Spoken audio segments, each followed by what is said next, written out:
여러분 혹시 살면서 이런 난처한 적 혹시 겪으신 적 없습니까? 이제 뭐 출근을 하든지 어떤 약속이 있어서 굉장히 말끔하게 딱 차려입고 갔어요. 길을 잘 가고 있었는데 반대편에서 오는 사람이 갑자기 주춤하더니 자신이 가지고 있던 커피를 내 옷에 어쩔 수 없이 쏟은 거예요.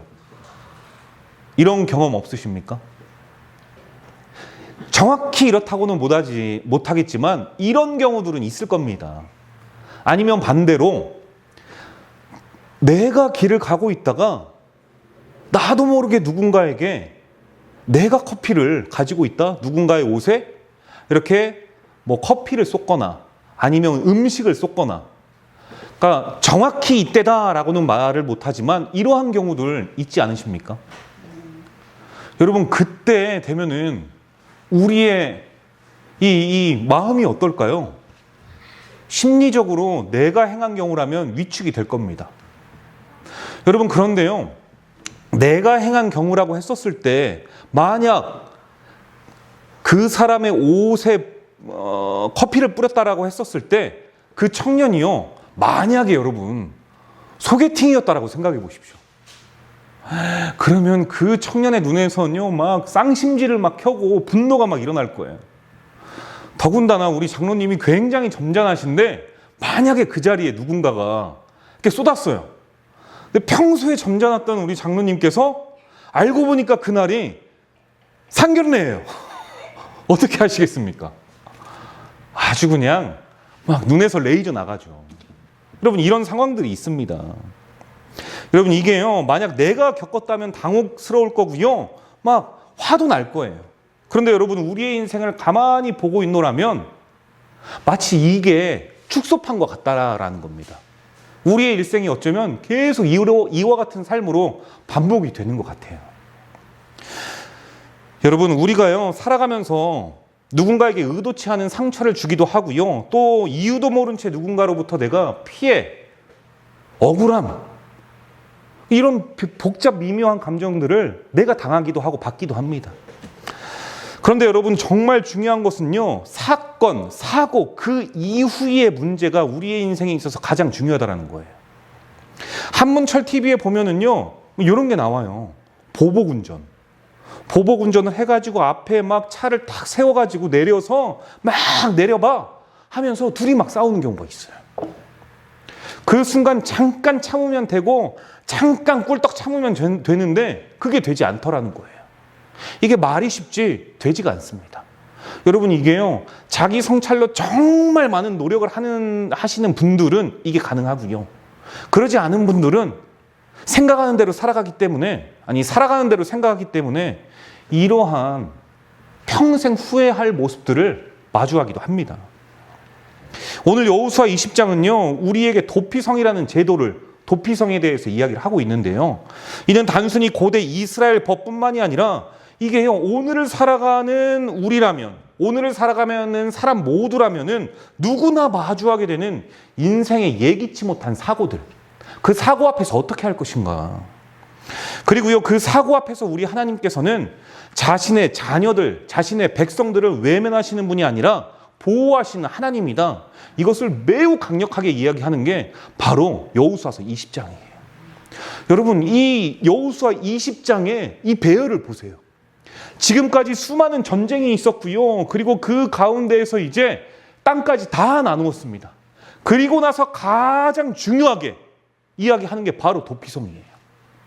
누구든지 살아가면서 하나님께서 주신 사명이 있고 하나님께서 허락하신 그 땅의 경계가 있지만 그 경계를 살아가면서도 우리도 부지불식간에 안타까운 상황에 놓일 수도 있다. 하나님께서는요 이게 먼저 가장 걱정이셨던 거예요. 누구에게요? 저기 딴 나라 사람들? 그렇죠. 자신의 백성들, 이스라엘 민족들, 오늘을 살아가는 우리들, 이게 가장 중요하다라고 하나님께서는 생각하신 거죠. 그래서 우리 하나님께서는요 당신의 자녀들을 보호하기 위해 치밀하게 설계하신 하나님의 울타리가 바로 이 도피성이다.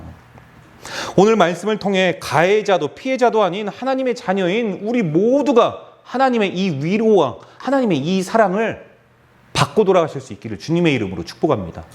여러분 첫 번째인데요. 도피성은 피해 복수를 멈추는 하나님의 안전장치라는 거예요. 이게 1절에서 3절인데요. 제가 읽어보겠습니다. 여호와께서 여호수아에게 말씀하여 이르시되 이스라엘 자손에게 말하여 이르기를 내가 모세를 통하여 너희에게 말한 도피성들을 너희를 위하여 정하여 부지 중에 실수로 사람을 죽인 자를 그리로 도망하게 하라. 이는 너희를 위해 피해 보복자를 피할 곳이니라. 여러분 이 당시에 보면은요, 이 고대 근동 지역에 그리고 이스라엘을 포함한 이 고대 근동 주변에는요 이런 게 있었습니다. 히브리어인데요, 고엘 제도예요. 고엘 제도. 한 번쯤은 들어봤을 거예요. 그러니까 이 고엘 제도라는 건 뭐냐면 나의 친족이나 혈족 중에 이제 형이 죽었어요. 그러면 형수치사법이라고 해가지고 형이 죽으면 동생이 이 형님의 아내를 나의 아내로 맞아들이는 겁니다. 대를 이어야 되기 때문에. 이게 이제 고엘 제도에 들어가는 내용 중에 하나인데 그것뿐만이 있는 게 아니에요. 이 고엘 제도는요, 내 혈족이나 친족 중에 가장 가까운 내 친족이 죽었을 때 이때는요 반드시 피해 복수를 해야 된다. 이게 고엘 제도예요.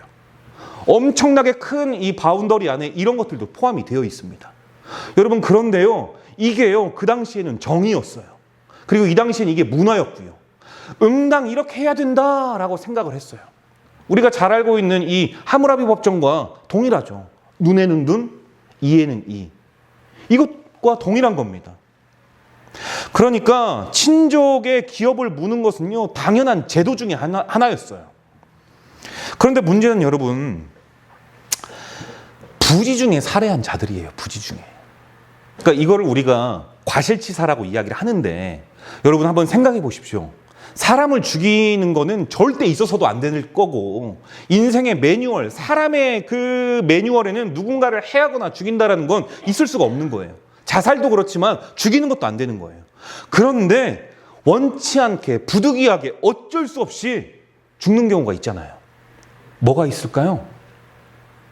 옛날로 이야기를 해서 도끼질을 해서 나무를 막 패는 거예요. 근데 도끼의 그 머리 날이 갑자기 훅 날아가가지고 누군가를 죽게 했어요. 그런 경우들도 있지 않겠습니까? 나는 브레이크를 밟는다고 밟았는데 이 할머니가 브레이크를 밟았는데 원치 않은 사고로 인하여 누가 원했겠어요. 피 같은 손주인데 그 손주가 죽게 되는 안타까운 상황들이 얼마 전에 있었었잖아요. 그 내용들. 그러니까 이런 경우들 어떻게 할 거냐고요. 이러한 경우라면 여러분 분명히 도끼질을 하다가 나는 누구를 죽였기 때문에 가해자긴 해요.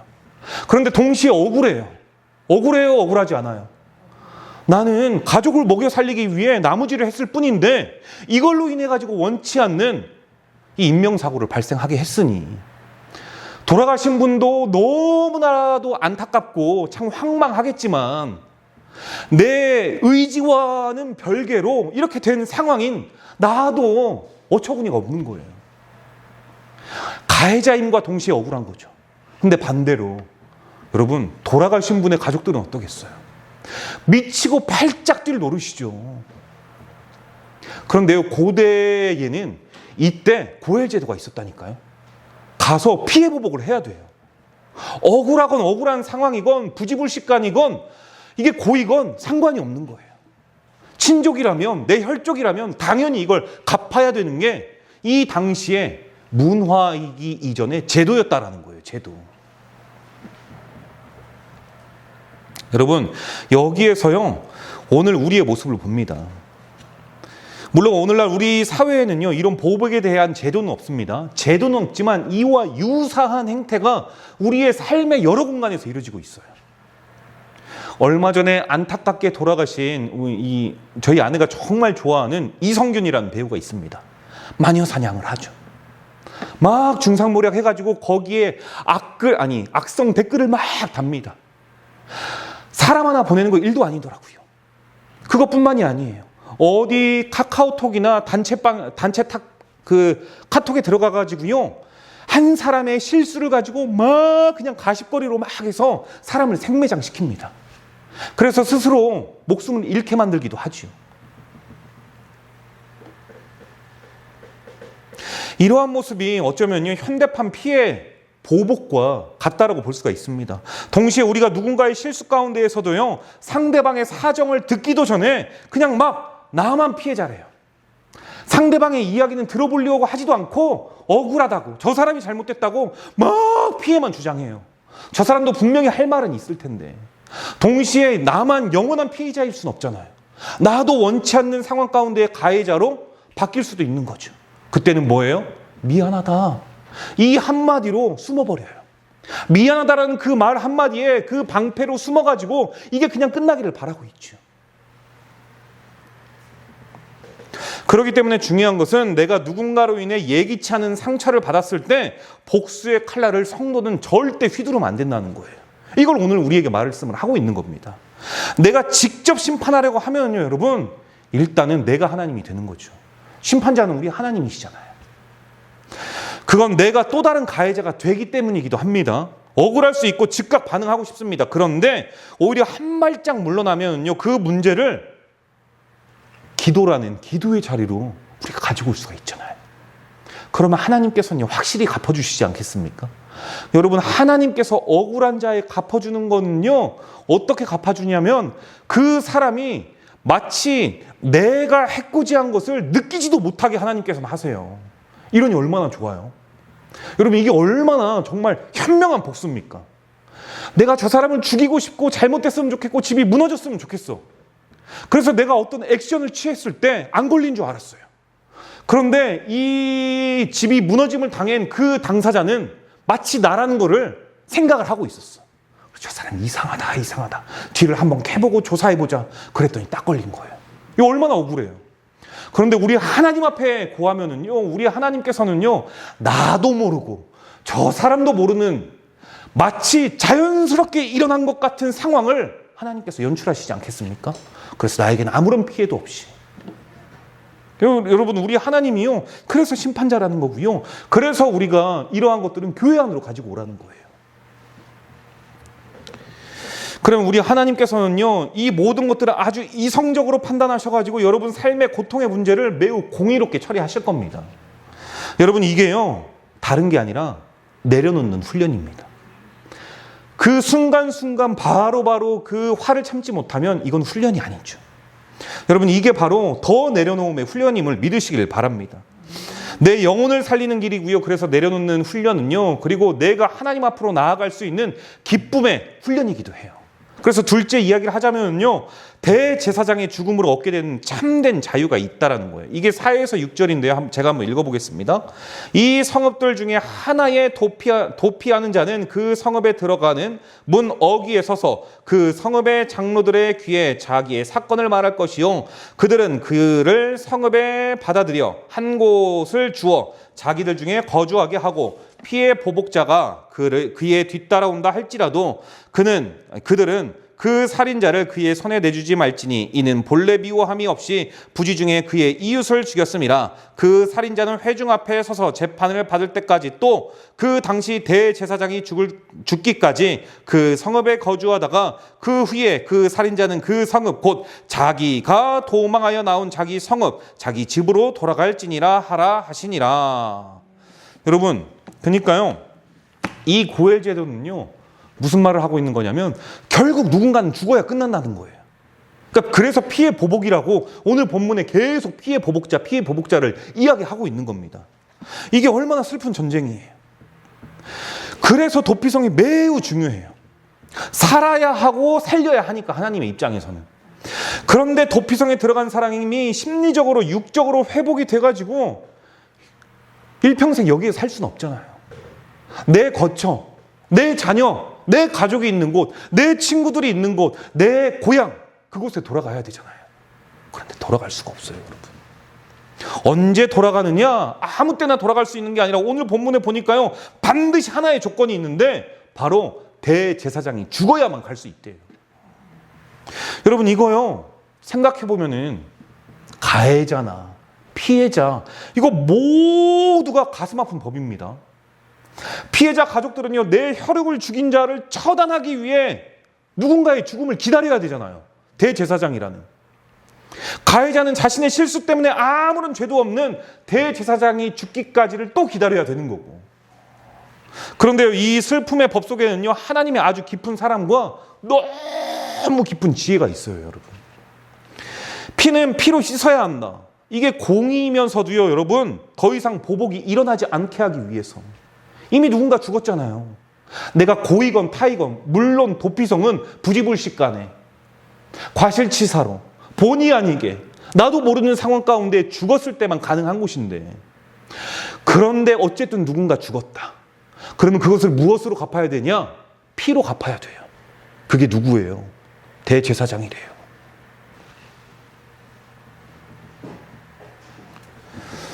여러분, 우리도요, 살아가다 보면요, 누군가에게 상처를 받기도 하고요, 입힐 때가 있습니다. 그리고 나에게 피해를 입힌 상대가요, 상처를 받았을 때는 어떡합니까? 이런 생각하죠. 내가 아팠던 것보다 더 아파, 한번 봐봐라. 그거 쌤통이다. 반대로 내가 상처를 줬을 때는요, 실수다. 이것으로 상황 끝나길 바라는 게 우리예요, 여러분. 그런데요, 여러분, 제가 저를 봐도요, 사람에게 상처받은 그 상처는요, 쉽게 아물어들지가 않습니다. 우리 안에 미움, 이 고통, 이런 감옥이 있더라고요. 그것뿐만이 아니라 죄책감이라는 감옥에 갇혀 살게 됩니다. 여러분, 이 감옥은요, 너무 지독해요. 너무 지독해가지고 저와 여러분을 우리가 꺼낼 수가 없어요. 사람이라면 모두가 그렇거든요. 누군가가 나의 억울함, 허물 통째로 짊어져야지만 이 전쟁이 끝난다라는 걸 이야기하고 있는 거예요. 바라기는 여러분을 괴롭게 하는 그 끈질긴 미움과 죄책감을 오늘 십자가 앞에 다 내려놓을 수 있기를 주님의 이름으로 권면드립니다. 이러한 저희를 위해 우리의 영원한 대제사장이신 예수 그리스도께서 여러분 피의 값을 이미 치르셨다는 거 아니겠습니까? 그러니 우리가요, 대제사장이 죽기까지 당시에 기다릴 필요가 없어요. 주님 안에 보호 가운데 있다가 하나님의 그 말씀의 울타리 안에 거하다가 충분히 보호를 받고 우리가 가고 싶을 때는 갈 수 있다는 거예요. 이게 얼마나 복입니까, 여러분? 여러분, 그 예수 그리스도의 십자가 죽으심 안에 이런 내용들이 있는 거예요.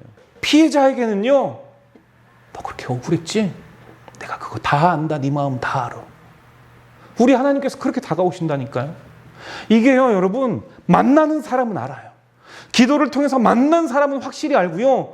내가 정말 억울한 상황 가운데서 성경을 읽었는데 그 성경 한 구절에, 아니면 찬양 한 구절에, CCM 찬송가 그 한 구절에 이러한 복잡 미묘한 감정들을 받게 된 사람들은 압니다. 너 억울했지? 그거 내가 다 안다. 이상하게 이 모든 것들이 다 풀려요. 여러분, 그것뿐일까요? 가해자에게도 그래요. 너 불안했지? 너 많이 괴로웠고 두려웠지? 걱정하지 마. 내가 이거 다 갚았다. 우리 하나님께서 그러신다니까요. 피해자에게는 그들의 마음을 위로하시고 가해자에게는 그들의 죄값을 하나님께서 다 치러주시는 그 놀라우신 은혜가요, 여러분, 십자가에 있다라는 거예요. 십자가에. 여러분, 마지막 세 번째인데요, 도피성은 누구나 언제든지 달려갈 수 있는 은혜의 처소였다라는 거예요. 오늘 본문 7절에서 9절이에요.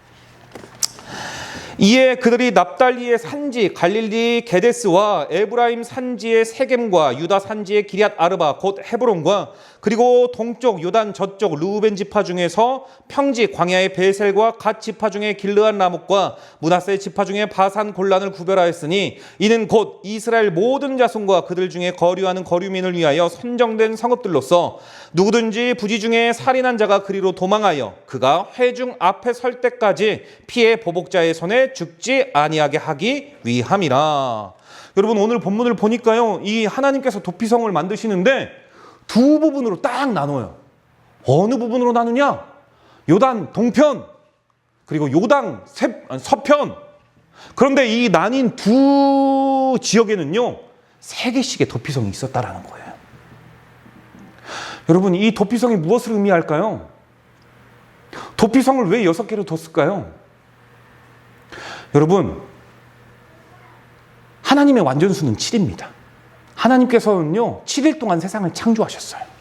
그리고 6일째 우리를 만드셨죠. 즉, 이 도피성은 완전한 은식처가 아니라는 거예요. 완전한 도피처가 아니라는 거예요. 대제사장이 죽어야만 돌아갈 수 있는 도피성이기는 하지만 많은 사람들이 이곳에 와서 안식과 평안과 위로를 얻을 수 있겠지만 그들이 결국 가야 할 장소는 완전수가 아닌 6이 아닌 완전 7로 가야 된다는 거 아니겠습니까? 여러분, 우리가 교회에 모여 있는 게요, 내가 교회 믿으니까 은혜 받고 내가 구원 얻는다, 이건 아니에요. 우리가 이 도피성이라는 교회를 통해 하나님과의 관계가 정말 친밀해지고 깊어져서 하나님께서 나에게 요구하시는 것, 그 모든 것들을 내가 행할 때 결국 우리가 가는 영원한 도피성인 여러분 저천성 예루살렘 아니겠습니까? 그 모습을 축소해서 보여주는 거예요. 이 도피성이 어쩌면 오늘의 우리가 살아가는, 우리가 믿고 신앙생활하는, 그리고 하나님의 말씀을 듣는 교회라는 것이죠. 여러분, 오늘 본문을 보니까요, 하나님의 이 은혜가 누구든지 달려올 수 있는 이 은혜의 장소인 이 도피성을 우리 하나님께서 얼마나 확실하고도 완벽하고도 누구든 헷갈리지 않게 그 길을 인도하신지 아십니까? 사료를 보니까요, 이렇더라고요. 도피성 이 각 세 곳, 아니 이 한 지역마다 세 곳, 총 2곳이죠. 이곳을요 어떻게 했냐면 이스라엘 지파가 어느 곳에 있든지 간에 하룻밤 길이면 달려갈 수 있는 곳에 두신 거예요. 그러니까 누구든지 빨리 가면 살 수가 있는 거죠. 그것뿐만이 아니라요, 사료에 보니까 도피성으로 가는 길은요 항상 넓었대요. 우리 장로님이 지난주엔가 이번 주엔가 말씀하셨어요. 이 로마의 길은 그 당시에 왕의 대로라고 해가지고 넓었다. 여러분, 이게요, 로마가요 정말 중요한 게 길을 넓힌 이유가 있어요. 어디든지 간에 빨리 가서 그 전쟁을 치를 수 있도록, 그래서 언제나 승리할 수 있도록. 그래서 여러분, 로마는요 해가 지지 않은 나라였어요. 모든 길은 로마로 통한다 할 때 이 도로가요 바로 왕의 길, 군대의 길입니다. 전쟁을 빨리 가서 제압하기 위한. 여러분, 그 길이 아님에도 불구하고 도피성 하나만을 위해서 항상 넓게 만들었다라는 거예요. 그리고 고든 길을요 반듯하게 했대요. 이거 대박이지 않습니까? 누가 봐도 저놈 죽일 놈, 저놈은 죽어마땅한 놈, 저놈은 당해도 싸 할 그 놈을 위해 최고로 좋은 길과 최고로 넓은 길을 해두셨대요. 이것뿐만이 아니라요, 주석에 보니까요 도피성이라는 글을 크게 해놨대요. 그러니까 절대 헷갈리지 않고 절대 다른 길로 빠지지 아니하도록. 여러분, 우리 하나님의 보호하심이요 그냥 감정으로 내가 너희를 위로할 거야, 이게 아니라는 거잖아요.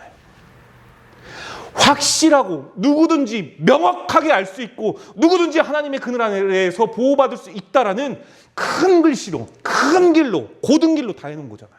아멘. 여러분, 이게 하나님이에요. 아멘. 우리 하나님의 위로하심이 그냥 감정으로 내가 위로가 되는 게 아니라 진짜 주님 안에 거하면, 주님의 도피성 안에 거하면 이런 은혜를 누릴 수 있다. 이거를 말씀하고 있는 거예요. 여러분, 이게 느껴지시기를 주님의 이름으로 축복합니다. 어쩌면요 이 땅을 살아가는 성도가요 살아가는 이 세상이 마치 이와 같은 거 아니겠습니까? 마치 길이요 도망자의 삶과 같은 길이에요. 우리의 길이. 세상은요 성도가 교회 한 번만 실수해도요 차갑게 등을 돌립니다. 어제 저희 아내와 저녁 먹고 동네를 돌면서요 나누었던 이야기가 이 이야기였어요. 이 이야기. 교회 목사가 이런저런 뭐 그런 일, 세상 사람들이 그렇게 욕을 한다. 그럴 수 있다. 그럴 수 있다. 세상 사람들에게 얼마나 좋은 가십거리겠느냐. 여러분, 이와 마찬가지로요 교회가 한 번만 실수해도요 세상은 이처럼 등을 돌립니다. 세상은요 교회와 성도들에게 기회를 주지 않아요. 오히려 하나님의 자녀인 성도를 낭떠러지로 밀어버리는 곳, 그게 세상입니다. 거기에요 여러분 솔직히 피할 곳이 어디 있겠어요. 그냥 온몸이 화살바지가 되는 거죠. 마녀 사냥 당하는 거죠. 내 이야기 들어볼 생각도 안 하고. 그러나 여러분, 우리 하나님을 다르신 분임을 믿으시길 바랍니다. 우리가 숨이 턱끝까지 올라와 도망치고 있을 때 우리 주님은요 도피성 문을 활짝 열어놓으신다니까요. 그 길을 넓게 해놓는다니까요. 혹시라도 걸려 넘어질까 돌뿌리도 치워놓으시고요. 굽은 길로 지칠까 봐 길게 시원해 대로와 같이 넓게 해놓으시고요. 그게 우리 하나님이에요, 여러분. 여러분, 사랑하는 예수로 사는 교회 성도 여러분, 저와 여러분은 오늘 무엇에 쫓기고 있습니까? 쫓길 수 있어요. 사람에 쫓기고 일에 치이고 막 쫓길 수 있어요. 그런데 우리 주님께서는요 이 도피성의 문을 활짝 열어놓으시고 저와 여러분을 맞이하세요. 얼른 와. 조금만 힘내, 조금만 오면 돼. 이게 우리 주님이에요, 여러분. 이 사랑을 받고 돌아가시는 저와 여러분 되시기를 바랍니다. 여러분, 다시 말씀드리지만 무엇에 쫓깁니까? 사람들의 시선, 아니면 스스로를 정죄하는 마음. 분명한 것은 우리 하나님께서는 여러분이 길 위에 쓰러져 있기를 정말 원하시는 분이 아니라는 거예요. 그거 누가 좋아하겠어요? 그거 악한 사단마귀가 좋아하죠. 너 그 모습 그대로 주님 앞에 간다고 해서 주님이 기뻐할 것 같아? 말도 안 되는 소리 하고 있네. 다른 사람에게는 허용돼도 너만큼은 허용이 안 돼. 그러니 너가 조금 더 노력하고 너가 조금 더 주님 앞에 갈 수 있는 모습이 될 때 그때 가. 마치 그럴 것 같죠, 여러분? 아니에요. 우리 주님께서는요, 이 도피성의 문을 열어놓고 마치 저기 멀리에서 우리 아들이 오진 않을까 하는 이 탕자의 아버지의 마음으로 항상 이 앞에서 기다리고 계신다라는 거예요. 이게 얼마나 복됩니까, 여러분? 저는 오늘과 같이 이 예배의 자리가 세상이라는 화살로부터 유일하게 피할 수 있는 도피성이라는 것을 저는 확실히 믿습니다. 여러분, 삶이 힘들 수 있어요. 그런데요, 다른 곳은 도망칠 곳이 없습니다. 그리고 도망치지 않기를 바라요. 동편으로 가지 마십시오. 하나님과 반대되는 동편, 다시스, 그건 성도의 삶에 없기를 주님의 이름으로 축복합니다. 여러분, 삶이 힘들 수 있지요. 그런데요, 다른 곳으로 절대 도망하지 말고 오히려 주님의 몸된 교회로 힘이 들면 힘이 들수록 이 예배의 자리로 달려오실 수 있는 여러분이 되시기를 바랍니다. 여러분, 자세히 한번 보십시오. 저도 그렇고요. 이것은요, 잘난 사람들이 모이는 공간이 아니잖아요. 하나님의 보호하심이 없으면 살아갈 수 없는 자들입니다 라고 이야기하는 저희 도망자들 아닙니까? 저희 죄인들 아닙니까? 그런 저와 여러분들이 온전히 쉴 수 있는 이 도피성, 다른 말로요, 안식처라는 거예요. 안식처. 바라기는 매주 드리는 예배가 여러분의 생명줄이 되기를 바라고 이곳에서 다시 숨쉬고 일어설 수 있는 힘을 얻을 수 있기를 주님의 이름으로 축복합니다. 기도하도록 하겠습니다.